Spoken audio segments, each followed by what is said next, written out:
Okay, so today we're going to just recap a little bit about where we got up to last time. بذارین قبلش یه خلاصه کوتاه از این که جلسات قبلی در مورد چی صحبت کردیم بگیم. So, if you want to tell me about where we got up to in the life of Christ. جلسه قبل تا کجا رسیدیم؟ دقیق کسی میتونه بگه؟ تا زمان دستگیری عیسی مسیح بود. تا دعا کردنش بود در واقع.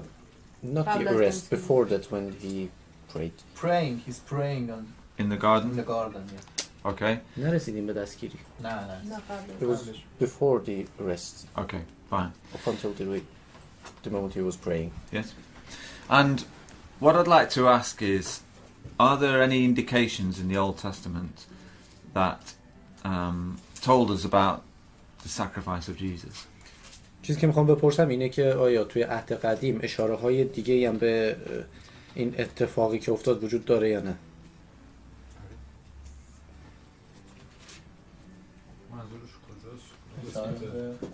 به قربانی شدن عیسی مسیح دیگه، به صلیب رفتنش کجاست میتونیم بگی؟ Yes, it exists in Old Testament. Yes.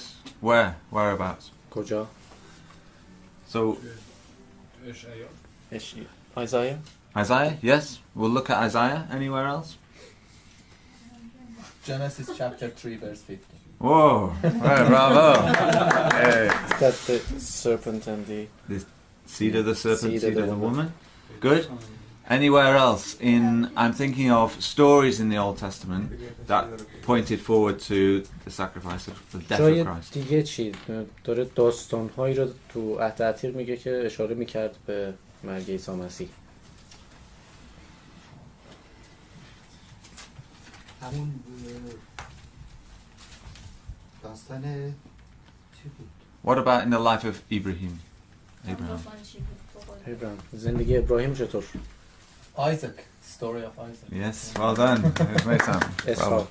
Yes, so when God asked Abraham to sacrifice his only son, وقتی خدا از ابراهیم خواست که تنها فرزندش رو قربانی کنه، who he loved, and Abraham was prepared to do that was in a parable what God was going to ask his son to do. فرزندی که خیلی بهش علاقه داشت و قبول کرد که این کار رو انجام بده.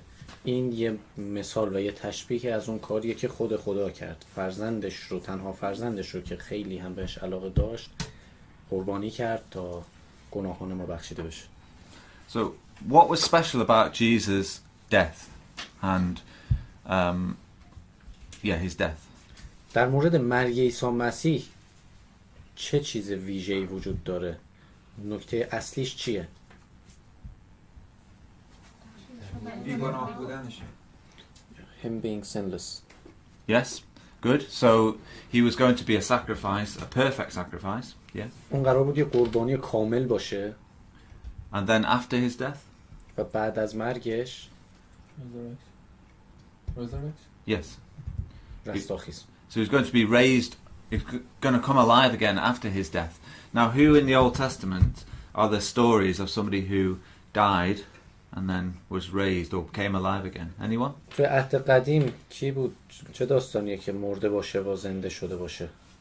کسی داشتیم؟ نه اون عهد جدید نداریم دیگه. No one. Not literally, but what about in a parable or in a...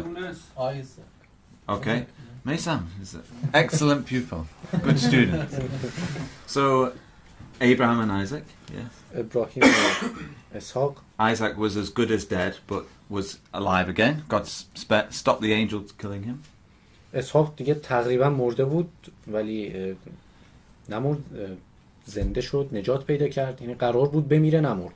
Anybody else who was not necessarily killed, but maybe thrown down a pit, like the grave. The pit is the grave, is hell, all the same thing, and then came out again.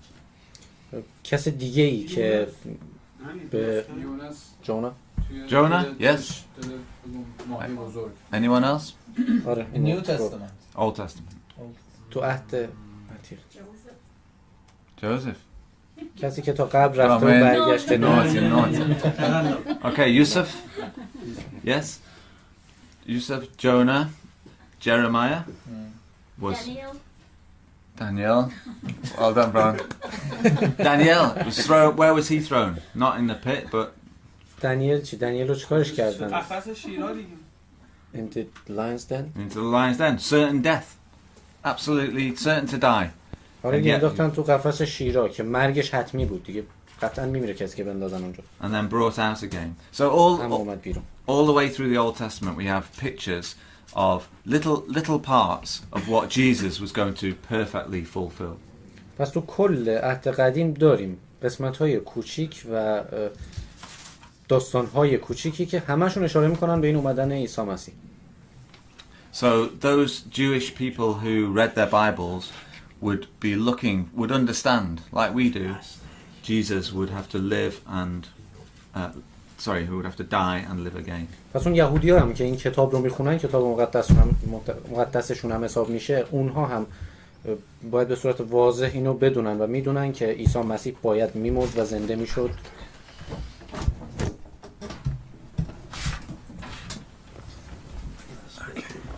Good. Okay, so thank you. So we're going to look at two passages in the Old Testament that really tell us about the death of Jesus.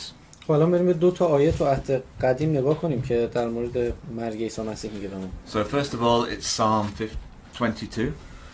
بریم مزامیر 52. Sorry, 22. مزمور 22. Dudu. 22. 22. 20 و 2. 22. Dodo. 22. You are disappointing me. 1, 2. Yes. Disappointing me.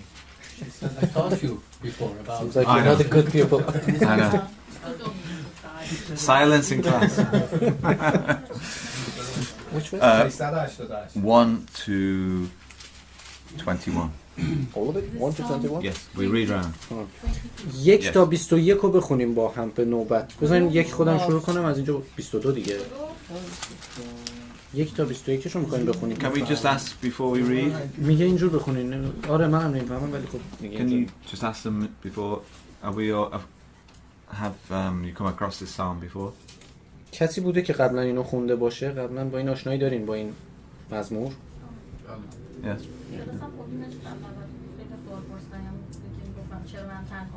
I read it because it's the quotes. Of, Yes. Yeah. Yes. It's in New Testament. So when we read this psalm together, we should be looking for things that apply to Jesus that we'll read about in the Gospels. وقتی داریم این رو میخونیم، این مزمور رو باید فکر کنیم، توی ذهنمون داشته باشیم اون کارهایی که عیسی مسیح کرد رو، چون ارتباط تنگاتنگی با اونا داره، اشارش به اون اتفاقات برای عیسی مسیح. هم جزء اتفاقات هم جزء بندایی که دقیقاً میشه مستقیما اشاره کرد که عیسی مسیح خدا نیست، چون داره از خدا درخواست میکنه، کسی که خودش خدا باشه نمیاد. This could also be one of the verses proving that Jesus Christ is not God, so because he points to this and prays to God according to this. Yeah, exactly. And this was written 1,000 years before Jesus was even born. و این 1000 سال حتی قبل از تولد عیسی مسیح نوشته شده. Okay, let's read. اوکی. چرا مرا واگذاشتی؟ برای سالار سرایندگان در مایه غزل سحرگاهی، مزمور داوود. ای خدای من چرا مرا واگذاشتی؟ و از نجات من و سخنان فغانم دوری. ای خدای من، همه روز فریاد برمیکشم و اجابت نمی کنی. همه شب نیست و برا خاموشی نیست. اما تو قدوسی، ای که بر سروده های ستایشی اسرائیل جلوس فرموده ای. بر تو پدران ما توکل کردند. آری بر تو توکل کردند و ایشان را رهایی بخشید. نزد تو فریاد برآوردند و خلاصی یافتند، بر تو توکل کردند و شرمنده نگشتند. اما من کرمی بیش نیستم و انسان نی آر آدمیانم و تحقیر شده قوم. هرچه بر من می نگرد نقشنده هم می کند. پیش خند دهان کج دهان کج میکنه و سر جنبانیده میگوی بر خداوند توکل دارد، پس بگذار او خلاصیش دهد. اگر به او رغبت دارد رهاییش بخشد. اما تو مرا از شکم مادر بیرون آوردی و از شیرخوارگی اطمینانم بخشیدی. از تولد بر تو افکنده شدم، از شکم مادرم خدای من تویی. از من دور مباش، زیرا که تنگی نزدیک است و کسی نیست که یاری کند. گای زور ده دوریان داوم، گای و به هزکان باش آبروغیان داوم. دهان خویش به فراخی بر من گشودند، چون شیران درنده قرآن. همچون آب ریخته می شوم و استخوان‌هایم جملگی از هم گسیخته است. دل من چون موم در اندرونم گداخته شده است. قوتم چون تکه سفالی خشکیده است و زبانم به کامم چسبیده. مرا به خاک مرگ نشانده ای.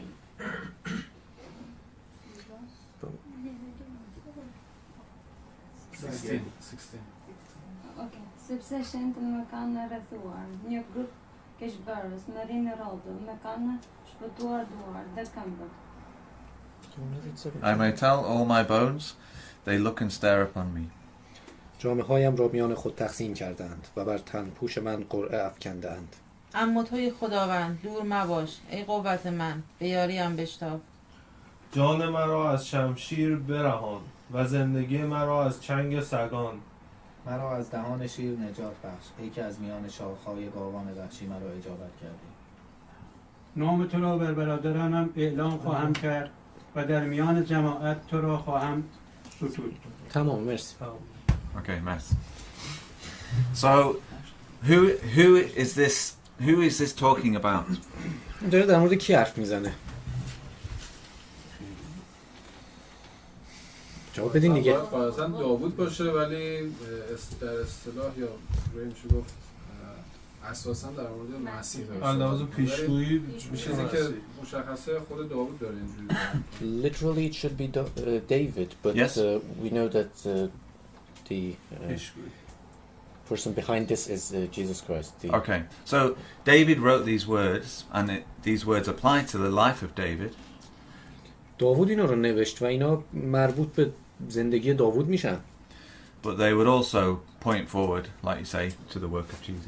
اما همونطور که گفتی بله همون رو گفت. اعلام میکنن که شما رو بشناسن. آره همون رو گفت در ظاهر برای داوود نوشته شده، ولی میبینیم که اشاره میکنه به عیسی مسیح، داره عیسی مسیح رو میگه. Okay, so what are the key points in this chapter that we read together? What are the key points that tell us about the life, the sacrifice of Jesus?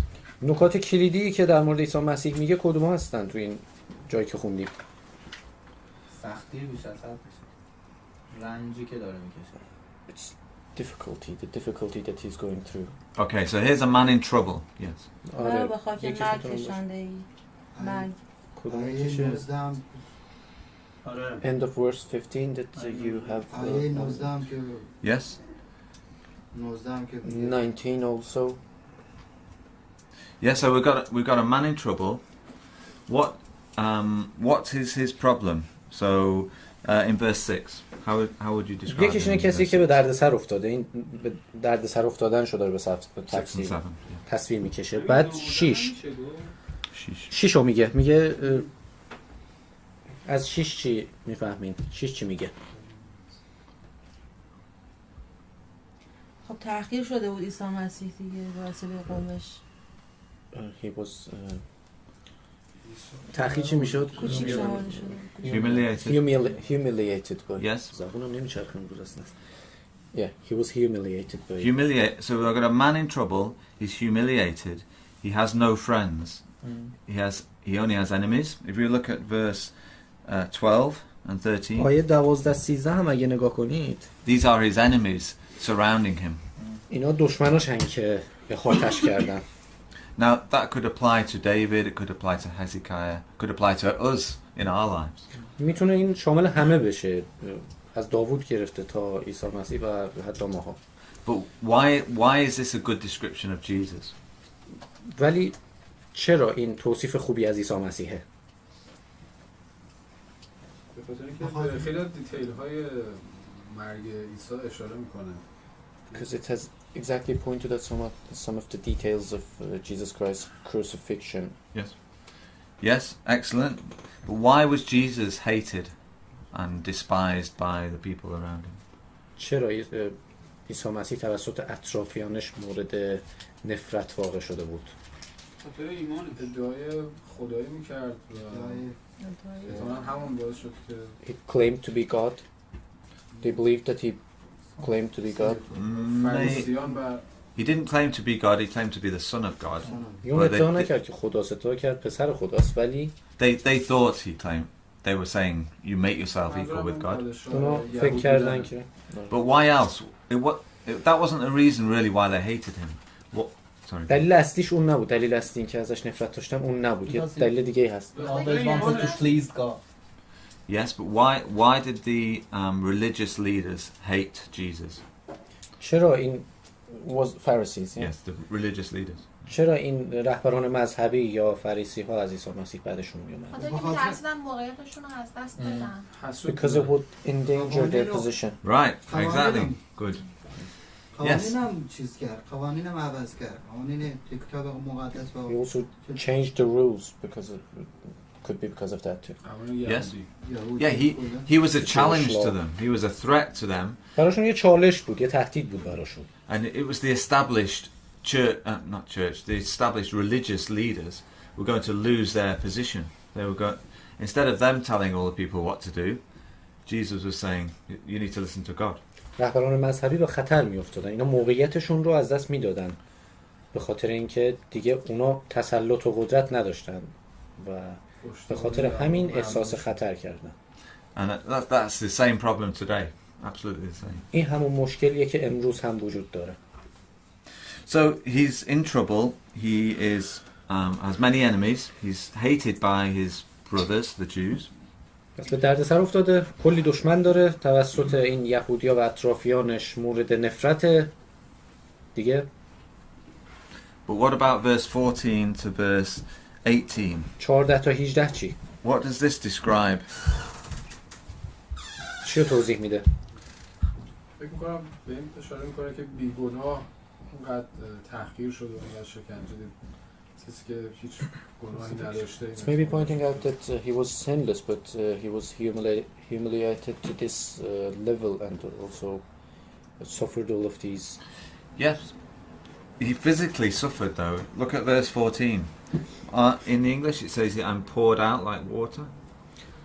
آیه 14 رو ببینیم میگه همچون آب ریخته میشوم. In other words, Jesus emptied himself of everything that he could give. عیسی مسیح خودشو خالی کرد از هر چیزی که میتونست بده. Verse 15, he has no strength, he's helpless. توی 15 قوتشو از دست داده. And in the end of verse 16, what does your version say? The end of verse 16?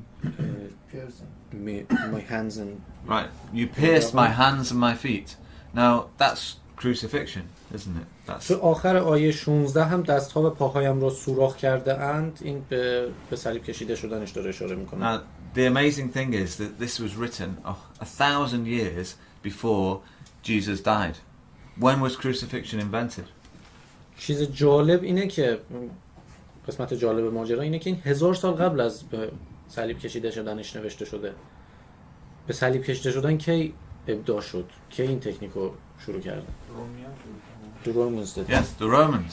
So to even prophesy or predict that this would be the manner of his death is an amazing thing. Crucifixion didn't exist then. حتی اینکه بتونن پیش بینی و پیشگویی کنن در این حد دقیق که چجور قراره بمیره این خودش یه چیز جالبه چون اون موقع اصلا چیزی به اسم به صلیب کشیده شدن وجود نداشت ولی اومده اینطور دقیق میبینیم که توضیح داده. سوال ببخشید. یه جا دیگه هم به این سوراخ شدن بدنش اشاره میکنه. میپرسی که همونی یا نه؟ اشعیا 53. Somewhere else, Isaiah 53, we have that it points to this piercing. That's where we're going next. Is it this? So it's very important to understand here is the manner of Jesus' death which was prophesied 1,000 years before people, this method of execution was even considered. خب پس می‌بینیم خیلی چیز بزرگیه که در این حد بیاد پیش بینی بشه. زمانی که حتی اون روش مجازات هم وجود نداشت، به جزئیات داره در مورد اون پیشگویی میکنه. And it's quite precise, isn't it? It's quite specific. و خیلی هم دقیق داره میگه. دست و پاهاش سوراخ شده، خیلی دقیق داره اینو میگه. Now the other thing is, it tells us in verse 18, what's happening in verse 18? یه چیز دیگه که توی آیه 18 میگه، اونجا چی میگه؟ That they divided the cloth and... Yes. Okay, so this happened at the, as we'll see when we look at the death of Christ. This is what the soldiers did under the cross. اگه به مرگ عیسی مسیح نگاه کنیم، این دقیقاً همون کاریه که سربازا پای صلیب انجام دادن. But has this man given up on being saved? آیا این آدم تسلیم شده، ناامید شده از نجات پیدا کردن یا نه؟ No. No. Why not? Who's he trusting in? چرا نه؟ به کی داره اعتماد میکنه اینجا؟ Yes, thank you. God. Yes, so even though he's in great distress, in great trouble, he's still got trust in God. با این که تو بد درد سری افتاده، اما همچنان به خدا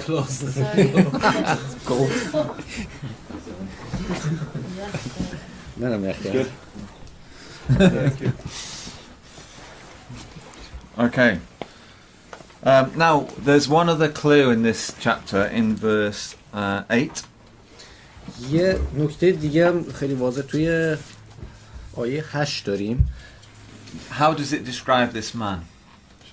این آدم رو چجور آدمی توصیف میکنه این آیه 8؟ باب چند است؟ همون جاییم دیگه. آره Verse 8. همون جاییم. آیه 8. این به همون جایی به نظرم اشاره میکنه که به صلیب میکشنش، بعد خود سربازا میگن اگه واقعا پادشاه یهود باشه قادره که خودش رو رها بده، چون خیلی ها رو شفا داده قبلا. I think it's pointing to that time when they crucified him and the soldiers said that if he is the real king of the Jews, then he will be able to save himself. Yes, but the question was, how does it describe this man here? سوالش اینه که این آدم رو چجور توصیف میکنه، یعنی این چجور آدمیه؟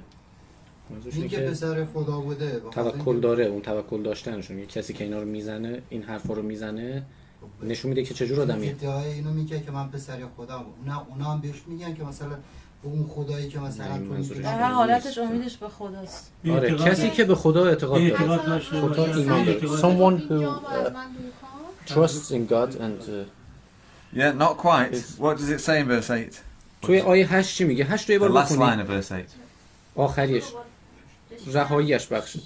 این که خدا به خدا توکل داشت که گفت که از خدا خواست که این جامو از من دور کن. روی صلیب بود و خواست که راحت شه. نه آخرش منظورش it was delighted in him. رغبت دارد. اینجا آخرشه، ولی توی فارسی ترجمه کردن آخرش نرفته. اون میکنه بچه‌ها رو. Yeah, in Persian it's not the end. That's what the confusion is. No, it's in the middle of it. Okay, sorry. So اگر به او رغبت دارد، این تیکشو میگه. desire. Okay, in English it's delight. The same. Yeah. If you did in Persian, okay, it's the same. Okay. So I believe you there. So this is the person in whom God delights. Who God loves the most. این آدمیه که خدا به اون رغبت داره. And this is a phrase repeated and repeated in the Old Testament about certain people. این در مورد افراد به خصوصی چندین و چند بار توی عهد قدیم تکرار شده این رغبت دارد. Delighted. Who did God delight in the Old Testament? توی عهد قدیم خداوند به کی رغبت داشت؟ Abraham. Yes. David in particular, because do you know what David's name means in Hebrew? داوود و ابراهیم، به خصوص داوود. میدونی اسم داوود توی عبری یعنی چی؟ No, it means beloved. It means somebody who is loved by someone. یعنی دوست داشته شده، یعنی کسی که توسط کسی دیگه دوست داشته شده. And how is Jesus described to us in the Bible? The son of David. عیسی مسیح چجور توصیف شده برای ما توی And what did God say about Jesus at his baptism? خدا موقع تعمید گرفتن عیسی مسیح در موردش چی میگه؟ This is my beloved son. This is my son who I delight in, who I desire. دوباره از همین کلمه استفاده میکنه و همه جا میبینیم در مورد عیسی مسیح هم. So that's another subject really, but it's a very nice indicator that this is talking about Jesus. یه موضوع دیگه است ولی خب خیلی واضح و جالب نشون میده که در مورد عیسی مسیح داریم صحبت میکنیم. Okay, so if we come over now to Isaiah 53. حالا اگه بریم به اشعیا 53. 948. I was going to ask the question, where else in the Old Testament do we know that Jesus had to be a sacrifice? همچنین یه سوال دیگه اجازه بدین ازتون بپرسم. تو کجای عهد قدیم گفته شده که عیسی مسیح قرار قربانی بشه؟ So we've had examples like Abraham and Jeremiah and Micah. Malachi. Yes, I'm thinking more generally. So in the Old Testament, what did the Jews have to celebrate that was a sacrifice? توی عهد قدیم یهودی‌ها چه جشنی می‌گرفتن که قربانی هم تقدیم می‌کردن؟ Once a year. Pesach. Yes. Passover. So what happened with the Passover? چه اتفاقی افتاد اونجا؟ خداوند نجاتشون داد. In order for them to be saved from the 10th yes. plague. Yeah. From Egypt. بهشون یه دستورالعملی داد که باید برای قربانی بکنن. Gave them a recipe to follow it and yes, a recipe. Yeah. I know what you mean. Yes. So what was the sacrifice? What animal was it? یه دونه برای Emblems. Yes, but what animal? What was the animal? A lamb. A perfect lamb. یه بره کامل بود این حیوانه که باید So that was the sacrifice which was going to save them from the land of sin and death, the land of Egypt. این چیزی بود که قرار بود به این طریق به این روش قرار بود از اون سرزمین از سرزمین مصر اینا نجات پیدا کنن و خارج بشن. هنوزم انجام میدن درسته؟ Question: Do they do it still perform it now? The Jews. The Passover, yeah. Yes, yes, every year. Pesach is called. تو لاویان هم مستقیم گفته که تو باب 4 Yes. قربانی وقتی یک گوسفند بیگناه رو قربانی کنی، یک گوساله نرینه بی عیب رو قربانی کنی، یعنی کاملا مرتبط میشه به اینکه that it should be a perfect lamb and it shouldn't have any blemishes, problems. Yeah, blemishes. Yes. Good. So it was a perfect lamb, and how is Jesus described as a lamb in the Bible? Anywhere? پس you mean Old Testament? No, anywhere in the Bible. Anyway. پس می‌بینیم که یه بره کامل بود. کجا دیگه داریم توی کتاب مقدس همه جاش که عیسی مسیح رو بره کامل خطاب میکنه یا معرفی میکنه؟ Everywhere almost. A lot of places. بگین دیگه چند تاشو بگین. I'm thinking of John the Baptist. همونجا که تعمید گرفت. He said, behold the Lamb of God who takes away the sin of the world. این است بره کامل که گناهان زمین را خواهد بخشود یا چی ترجمه دقیقش یادم نیست ولی چک کنین اون جایی که عیسی مسیح تعمید میگیره اونو میگه. So Jesus was going to be the Passover lamb to save not the Jews from Egypt but to save you and me, human beings, from sin, certain death. پس میگه که عیسی مسیح اون بره کامل پسخ قراره باشه که نه تنها یهودی‌ها رو بلکه همه انسان‌ها رو که ما هم شاملش میشیم رو از گناه و مرگ نجات بده. And in fact all throughout the Old Testament, the Jewish law, the law that God gave to Moses, every sacrifice really points forward to the work of Jesus too. و در اصل اگر به قوانین یهودی یا شریعت موسی نگاه کنیم تمامی قوانینی که با قربانی کردن مرتبط هستند و بهش مربوطن اینا همشون به نوعی اشاره میکنن به عیسی مسیح. Okay, so we come to Isaiah. We're going to go to chapter 52 first of all. خب الان بریم به اشعیا 52. Are we all familiar with this chapter 53? اینو باهاش آشنایی دارین یا نه؟ Yes. We're going to start at 52. I'm just asking, are we familiar with 53? 52 میخوایم شروع کنیم. با 53 آشنایی دارین؟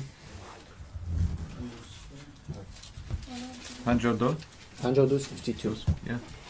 52 and verse 13. بریم 52 13. 13 and 14, please. 13 14.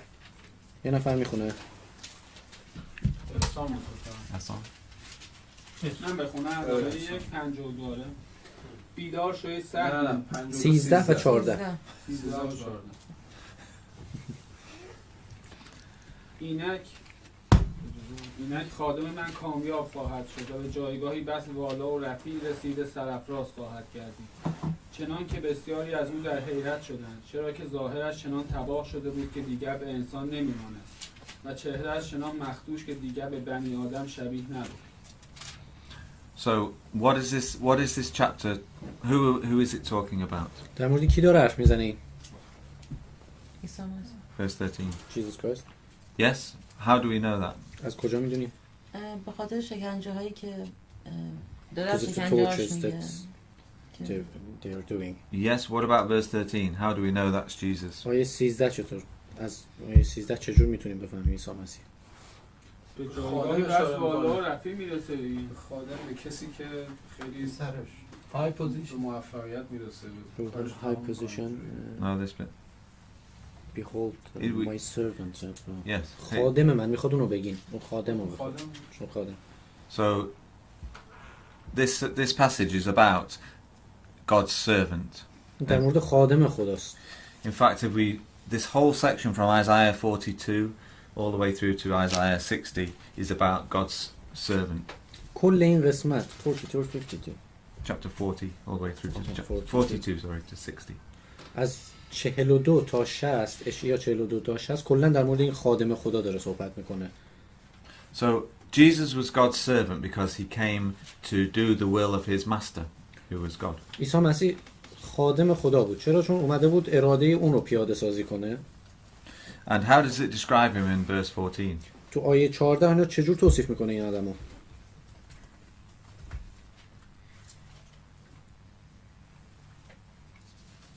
بسیاری در حیرت شدن از اون. شبیه انسان نبود. Didn't look like human. Yes. What is it? فیزیکی انقدر که physical اذیت شده بود و شکنجه شده بود. Physically tortured to the way that wasn't looking. Yeah, he wasn't beautiful to look at. He was in English we say haggard. It's like old and weary. قیافش چنگی به دل نمیزد. یعنی نگاه کردن بهش منظره جالبی نبود نگاه کردن بهش. Why do we think Jesus looked like this? چرا فکر می‌کنید عیسی مسیح اینجور بود؟ شکنجه شده بود. فکر نمی‌کنم No, before I think it's before this. نه قبل اینه. قبل شکنجه شدن. So I know he was at his crucifixion he was tortured, but before that, why do we think he looked so tired and weary and old? He had lost hope. No, don't think he ever lost hope. He knew they were going to kill him. Yes, he knew what his purpose was. Imagine if you knew from a young child you had to die at 33 years old. میدونست که سرنوشتش چی هست. و فرض کن یه بچه باشی و بدونی که توی جوانی تو 33 سالگی خواهی مرد. In fact, later on in the Gospels, some people talking to Jesus says, "You're not even 50 years old, and you're telling us something." In other words, they thought he was about 50 years old. 50? 50. بعدا حتی توی این اناجیل هم داریم که میگن بحثی که میشه میگن که تو حتی 50 ساله نیستی و داری اینها رو میگی. به این مسئله اشاره میکنن حتی توی اناجیل هم هست. And I think it was because he had the weight of the world, we say the weight of the world on his shoulders, because he was literally going to take the sins of the world on himself and allow himself to be killed. Because of that he was exhausted, looking weary. like 15. Yeah, it's mentally scarring, isn't it? یه چون این حجم سنگینی روی دوشش بود، شاید به خاطر این بوده که مثل یه 50 ساله، آره شبیه یه 50 ساله اطلاق میشد. بله، این چیزهایی که میدونست و این مسئولیتی که بر عهده‌اش بود باعث شده بود که اینطور باشه و مردم فکر کنن که شاید 50 سالشه، در حالی که واقعا خیلی جوان بوده. Experiences of life give us grey hairs, you know, like marriage. تجربه سخت تو زندگی میتونن موهای ما رو مثلا سفید کنن. Childbirth. مثلا زندگی مشترک، ازدواج، بچه. Illness, worry, all things of life are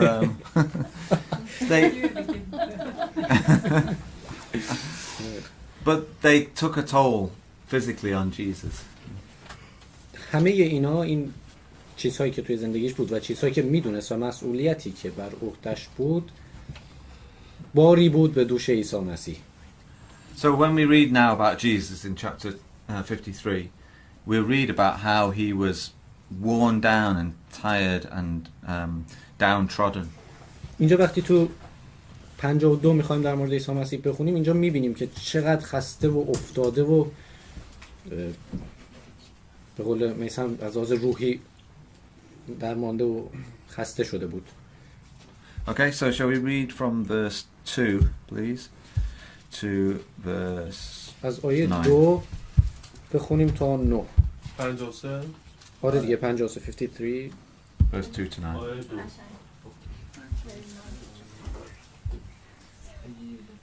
زیرا در حضور وی چون نهال و همچون ریشه در زمین خوش خواهد روید. او را نشیچلی و شمایلی است که در او بنگریم و نظاهری که در مشتاق او باشد. بار و مردود نزد آدمیان، مرد دردآشنا و رنج دیده، چون کسی که روی از او بگردانند خوار گشت و به حسابش نیاوردیم. حال آنکه رنج‌های ما بود که او بر خود گرفت و دردهای ما بود که او حمل کرد، اما ما او را از جانب خدا مضروب و از دست او مصدوم و مبتلا پنداشتیم. حال آنکه به سبب نافرمانی‌های ما بدنش سوراخ شد و به جهت تقصیرهای ما له گشت.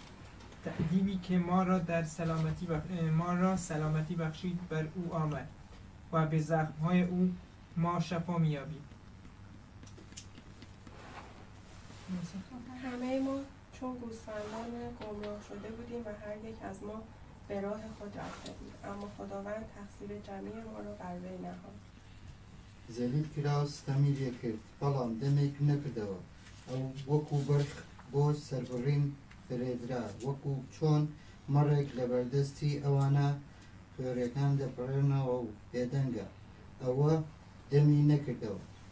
با محاکمه ظالمانه‌ای برده شد، چه کسی از نسل او سخن تواند گفت؟ زیرا او از زمین زندگانی منقطع شد و به سبب نافرمانی قوم من مضروب گردید. گرچه هیچ خشونت نورزید و فریبی در دهانش نبود، قبرش رو با شریران تعیین کردند و پس از مرگش با دولتمندان. Okay. So this section here is very important. There are two people involved here, or two groups of people involved. این بخش خیلی مهمه. دو نفر یا بهتره بگیم دو گروه از مردم اینجا دخیل هستن. So who have we got? Who have we got here? خب کیا رو داریم بگیم؟ این دوتا. On the one hand we've got یه طرف کیا رو داریم؟ مسیح رو داریم که Jesus or the servant. یه طرف مسیح یا خادم رو داریم. It says he or him 30 times, all those yellow bits. All the way through, 30 times. او تو انگلیسی him استفاده شده، ولی خب چون تو فارسی چیزشو نداریم، مذکر مؤنثشو همش او گفته دیگه. 30 بار تکرار شده. مثلا او را نه شکل و شمایلی است، بر او بنگریم. بعد همشون هست دیگه. او از جانب خدا مضروب، دست او مصدوم. So there's the servant. این خدمتکاره، این او که اشاره میکنه خدمتکاره. So who's the other group of people? اون یکی گروه مقابل این کیه چیه؟ مردم دیگه گناه کردن و یهودی‌ها که ردش کردن. کجاست the Jews that denied him? No. Verse 9. Yes, sorry, yes, but from verse 2 to verse 6, over 2 and تا over and 6 رو over. داره میخواد. تو 2 تا 6 میخواد بدونه کیا هستن وجود دارن. So there's the servant, he or him, and then who else is there? یه دونه خدمتکار. کسایی بودن که باعث شد خدمتکاره. ما. Thank you, mate. Us, yeah. Us. So it's about we. It says we, our, us, all the way through. بعد ما هستیم، در مورد ما داره صحبت میکنه. باز دوباره تکرار شده، همونطور که او خیلی تکرار شده ما هم خیلی تکرار شده. اینجا رنج های ما بود. So what are we doing in this chapter? How do we fit in? ما اینجا داریم چیکار میکنیم؟ ما کجای کاریم؟ ما گناهکاریم دیگه. We're the sinners. We're the sinners. Yes. We're the sinners. We're the sheep. We're the sheep. Who said that? That's it. Yes. We're the sheep. What do sheep do? گوسفندا چیکار میکنن؟ They follow. They do follow, but do they follow naturally? اما دنبال میکنن، ولی آیا طبیعتا ذاتاً این کار رو میکنن؟ بکنم گمراه میشن شاید. آره. پیداشون کنی گمراه They get Are scattered away or... are sheep intelligent creatures? اونا موجودات هوشمندی هستن یا نه؟ نه. No. نه هوشمند نیستن. نه هوشمند. علف‌بری می‌دونی. گوسفند. You mistook which sheep you... If you go on holiday, if you go to Wales or Scotland into the countryside, you drive along the road. ولز و اسکاتلند برین. You drive along the road and there will be sheep in the road. توی جاده که داری رانندگی میکنی احتمال داره وسط راه توی جاده وایساده باشن. And you can beep the horn on the car. Get out the way, get out the way. میتونین بوق بزنین که برن اینور راه باز کنن براتون. And what does the sheep do? چیکار میکنه؟ واکنشش چیه؟ مثل گاو نگاه میکنه. Just stands there. Does nothing. Just stands there. So sheep are not intelligent. But they do follow other sheep. پس گوسفندها هوشمند نیستن، ولی گوسفندهای دیگر رو دنبال میکنن. And this is what human beings are like. We follow the crowd. We follow other sheep. این چیزی که ما انسان ها هم هستیم. ما بقیه رو دنبال میکنیم. انسان های دیگر رو دنبال میکنیم. So when the church, the established church says this is what the church says is right, people follow like sheep. وقتی کلیسای رسمی یه چیزی رو اعلام میکنه ما مردم هم دنبال میکنیم، فکر میکنیم که واقعا بله همینه و میافتیم دنبال میکنیم. So who should we follow ما کیو in our lives? دنبال کنیم تو زندگیمون؟ آدمای خوبه. Yes, but who do sheep follow in the countryside? Who do they follow? گوسفندا کیو دنبال میکنن؟ Shepherd. Yes, they follow the shepherd. So who is our shepherd? Jesus Christ. Jesus, the good shepherd. And in verse 6, we are like sheep who have gone astray. We have what have we done? Verse 6 you mean? Yes. توی این میگه همه ما چون گوسفندان گمراه شده بودیم. So what's the question? What have we done? We've gone astray, but what have we done in verse 6? خب تو آیه 6 ما چیکار کردیم؟ راه خودمون رفتیم. We went to our own ways. We did our own thing. We followed our own desires, our own selfish. ما خودمون رو دنبال کردیم، خواسته ها و نفس خودمون رو دنبال کردیم ما. And every human being does this because we like to please ourselves. هر کسی، هر انسان این کار رو انجام میده چون ما دوست داریم که نیازهای خودمون رو برطرف کنیم. So that's good. So we've got the servant and we've got us being the sheep. It's our sins, isn't it? It's our stupidness. It's our foolishness that the servant is going to save us from. خب خوبه ما این چوپانه رو داریم، ولی این چیزی که باعث میشه ما گمراه بشیم هر کدوم راه خودمون رو بریم این خودخواهی و تکبر ماست که باعث میشه. این یه چیز درون خود ماست که باعث میشه نیاز به نجات داشته باشیم و این چوپان بیاد و نجاتمون بده، این خادم. So let's just pick out one description from each verse here that talks about the servant. One word from each verse that describes the servant. تو هر کدوم از آیه ها بیاین اون کلمه ای که داره به خادم اشاره میکنه رو پیدا کنیم، تک تک آیه. So verse 3. آیه 3 بگین.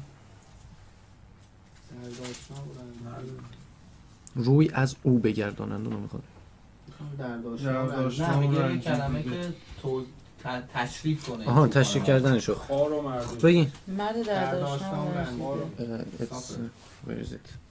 Rejected? Yeah. Despised and rejected. Okay, so the same thing as Psalm 22. He's got enemies. He's hated by those around him. Just like Joseph was hated by his brothers. دقیقا مثل همون آیه‌ای که تو چیز خوندیم.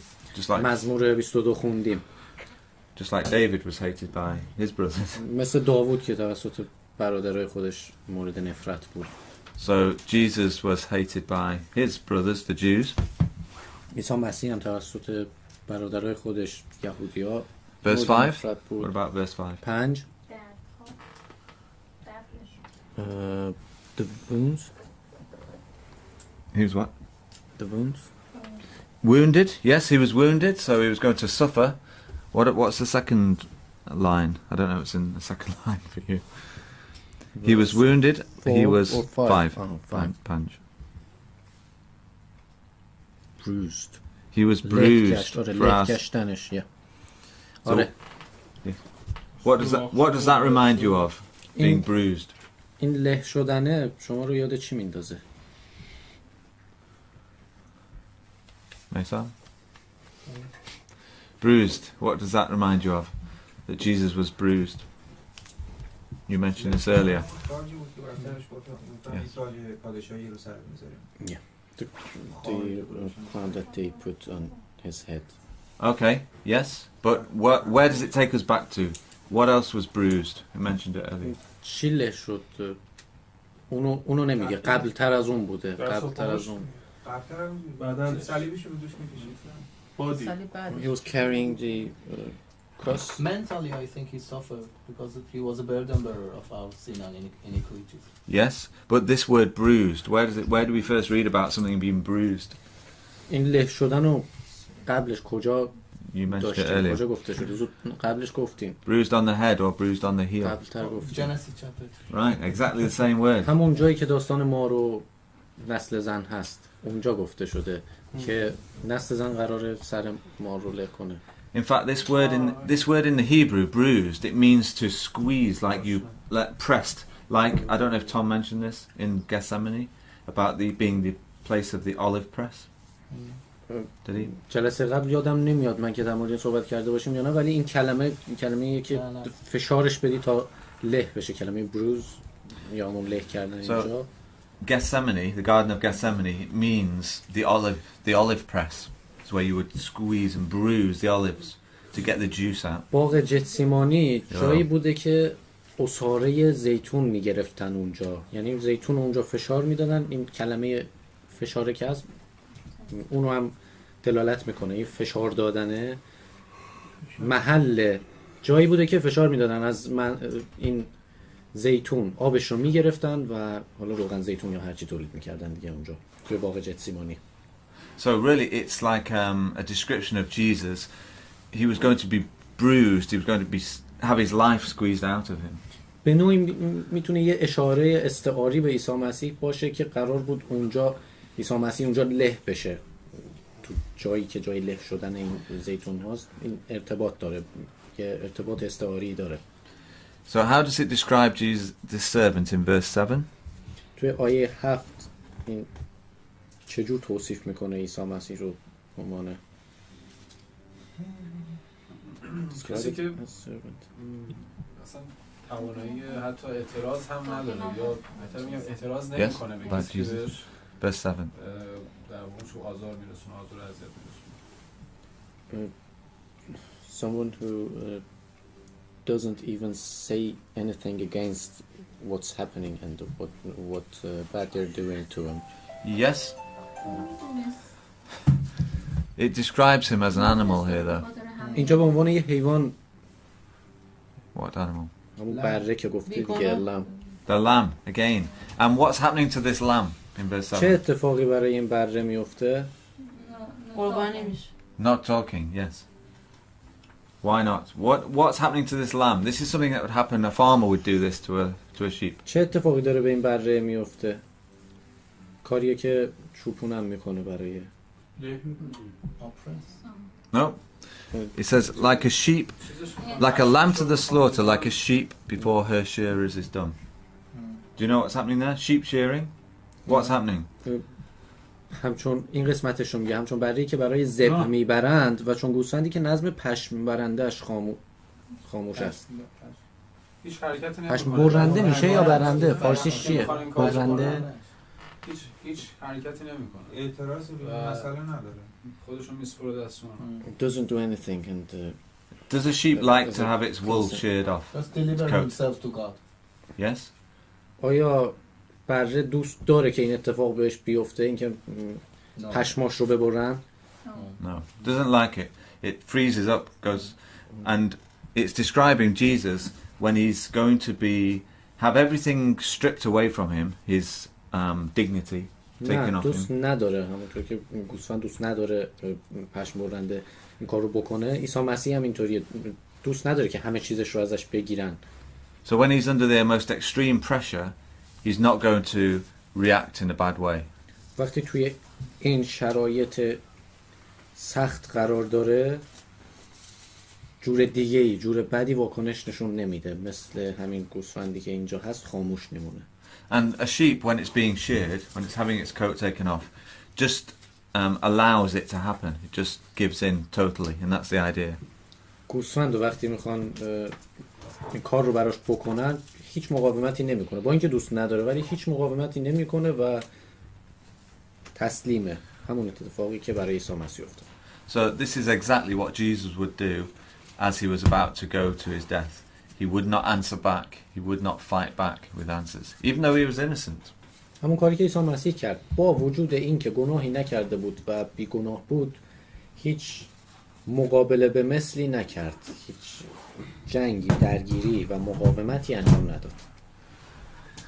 So in our next lesson, I think we'll go through the actual death, the trial and the death of Jesus, and we'll see all of these things actually come to life in the life of Jesus. خب تو جلسه بعدیمون که می‌خوایم قسمت مرگ عیسی مسیح رو بررسی کنیم و بعدش زنده شدنش رو در مورد این صحبت خواهیم کرد. Okay. Thank you. ممنون. Nasim, are you ready? Yes. نسیم آیه داره. جیمز آخرش نامه یعقوب. Letter of James.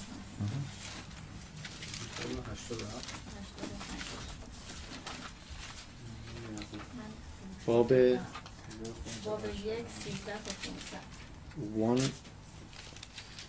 to 15 13 14 15 James 1 James 13 14 15 چون وسوسه می شود بگوید خداست که مرا وسوسه می کند، زیرا خدا با هیچ بدی وسوسه نمی شود و کسی را نیز وسوسه نمی کند. هنگامی که کسی وسوسه می شود، هوای نفس خود اوست که او را می فریبد و به دام می افکند. هوای نفس که آبستن شود گناه می زاید و گناه نیز چون به ثمر رسد مرگ به بار می آورد.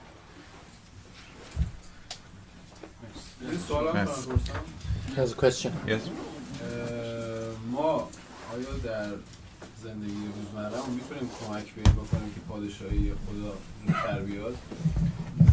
Could we in any way or by any means in our daily lives help bringing the kingdom of God or do anything that hastens the process of it bringing it sooner? Well, in one sense, no, because God is in control of everything. از یه جهت نه، چون خدا کنترل همه چیز رو داره. But on the other hand, God asks us to pray for it and to really desire it in our hearts to happen. اما از یه طرف هم خدا از ما میخواد که دعا کنیم براش و خواسته قلبیمون باشه که این اتفاق بیفته. Yes, God knows when the time is right and he's going to send Jesus back. One of the things he said is that because God is kind and long-suffering, he's waiting for other people to come to the truth, to be baptized and to join and to be sons and daughters of his. So that's why he's delaying. But we're to pray for it to come soon. That's definitely... I don't think it's going to change. We can't really affect God's plan. But doesn't this make the praying pointless? I mean, we know that it is something set out before and it has been planned and it has been decided, something that will never change. We cannot do anything to change. But wouldn't it be done without us asking? It would, but God wants us to want it. And the reasons for that are because we want peace, we want justice to be done on the earth, not man's philosophy and man's rule. So it's for our own benefit really, because it shapes it should humble us and make us patient. And, I know what you're saying though, it seems a little bit illogical. Well, we could pray for trivial things, so he wants us to pray for the kingdom, and that's more important than